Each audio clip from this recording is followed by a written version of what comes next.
लिखोगे तो बनोगे नवाब। या और ये भी कहा जाता था कि पढ़ाई कभी खराब नहीं जाती या बेकार नहीं जाती, लेकिन आज की स्थिति यह है सर कि बड़ी मुश्किल से महंगाई की पुस्तकें लेके, महंगी फीसें देके, स्टूडेंट्स लोन लेके बच्चा पढ़ाई करता है।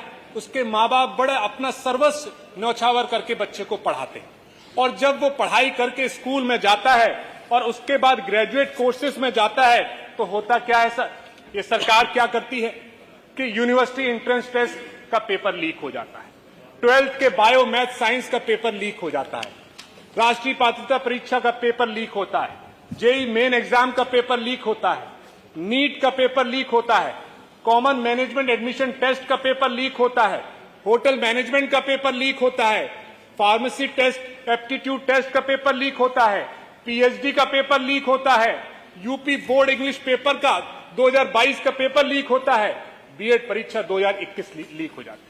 इतनी पढ़ाई के बाद जब पेपर देने जाता है तो पेपर लीक हो जाता है। उसकी मानसिकता, उसके मानसिक पे कितना दबाव आता होगा सर, ये आप समझ सकते हैं। उसके बावजूद हर साल 16 लाख नौजवान ग्रेजुएट होता है, पीएचडी करता है, एमफिल करता है, पोस्ट ग्रेजुएट 2.5 लाख करता है, अंडर ग्रेजुएट 13 लाख करता है, डिप्लोमा करता है, पीजी डिप्लोमा करता है और वेरियस सर्टिफिकेट पाता है, और 1 करोड़ लेबर फोर्स में आता है सर।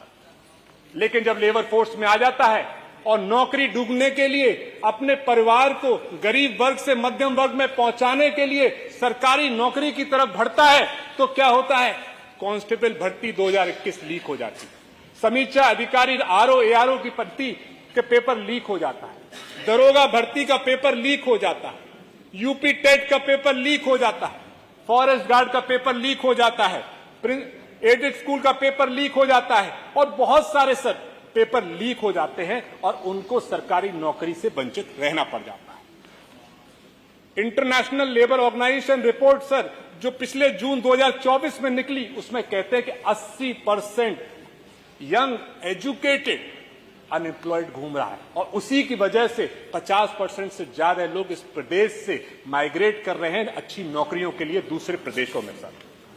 जबकि हमारे सरकारी विभागों में सर रजिस्ट्रार की पोस्ट खाली पड़ी है, ऑडिट ऑफिसर्स की पोस्ट खाली पड़ी है, फॉरेस्ट ऑफिसर की पोस्ट खाली पड़ी है, पटवारी की पोस्ट खाली पड़ी है, लेक्चरर की पोस्ट खाली पड़ी है, टीचर्स की पोस्ट खाली पड़ी है, ब्लॉक एजुकेशन ऑफिसर की पोस्ट खाली पड़ी है, पुलिस में पोस्ट खाली पड़ी है, इंजीनियर्स की पोस्ट खाली पड़ी है, होमगार्ड की पोस्ट खाली पड़ी है, चौकीदार की पोस्ट खाली पड़ी है, मेडिकल ऑफिसर की पोस्ट खाली पड़ी है, पंचायत सहायक की पोस्ट खाली पड़ी है, प्रोफेसर की पोस्ट खाली पड़ी है, नर्सेस की पोस्ट खाली पड़ी है, मेडिकल स्टाफ की पोस्ट खाली पड़ी है, टाइपिस्ट की खाली पड़ी है, लॉयर्स की खाली पड़ी है, हेल्थ डिपार्टमेंट में खाली पड़ी है, क्लर्क्स की पोस्ट खाली पड़ी है, और बहुत सारी पोस्टें हमारे विभागों में खाली पड़ी है।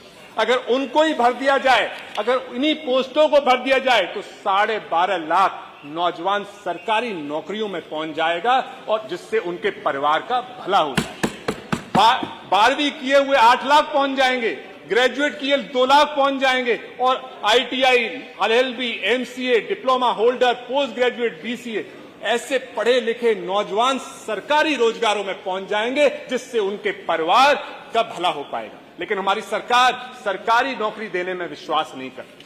सरकार उनकी मजबूरी का फायदा उठा के, उनकी बेबसी का फायदा उठा के, उनकी परेशानियों का फायदा उठा के, संवैधानिक अधिकार को छीन के उनको आउटसोर्सिंग की तरफ झलक भेज देती है। वही आउटसोर्सिंग, वही संविदा के काम जहां पे चौकीदार को 2,000 रुपए मिलते हैं, जहां पे पंचायत सहायक को 6,000 रुपए मिलते हैं, जहां आशा बहनों को 3,500 रुपए मिलते हैं, जहां ऐसी नौकरियों में 5, 6,000, 10,000 रुपए में लोगों को मजबूरन काम करना पड़ता है, उससे उनके परिवार का भला नहीं हो सकता, उससे उनका परिवार गरीबी वर्ग से उठकर मध्यम वर्ग में नहीं आ सकता सर।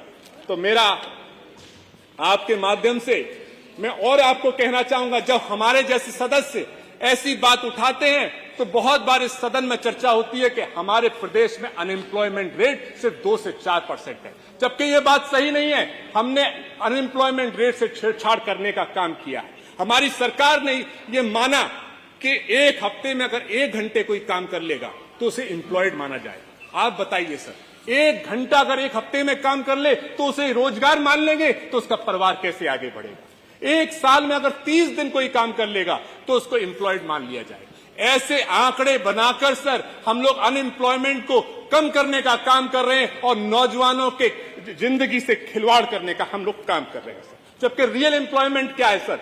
रियल एम्प्लॉयमेंट है कि real employment brings dignity and purpose to life. या ये डिग्निटी संविदा कर्मचारी बना के डिग्निटी किसी के परिवार में नहीं आती, किसी के जीवन में नहीं आती सर। और इसीलिए सुसाइड रेट एनसीआरबी डेटा के हिसाब से बढ़ते चले जा रहे हैं सर। हमारे यहां सर एनसीआरबी डेटा जो सुसाइड डेटा के बारे में बताता है, उसके हिसाब से 18.85 अनएम्प्लॉयड सुसाइड कर रहा है हमारे प्रदेश में सर।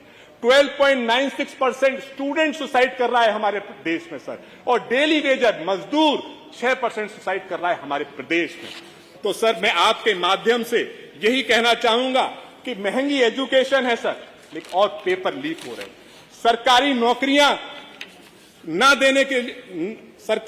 ना देकर संविदा की नौकरी देने पर सरकार काम कर रही है। प्रदेश से बाहर जाने के लिए मजबूर कर रही है, इजराइल में वॉर जोन में जाने के लिए मजबूर कर रही है और युवाओं को आत्महत्या करने में मजबूर कर रही है सर।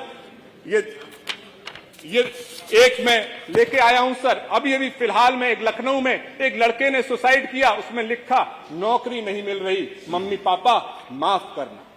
उनके माँ बाप के सपने टूट गए, इसलिए बच्चे को सुसाइड करना पड़ा सर। तो मैं आदरणीय गोपाल दास नीरज जी की युवा की पुकार की कविता से अपनी बात खत्म करता हूं सर।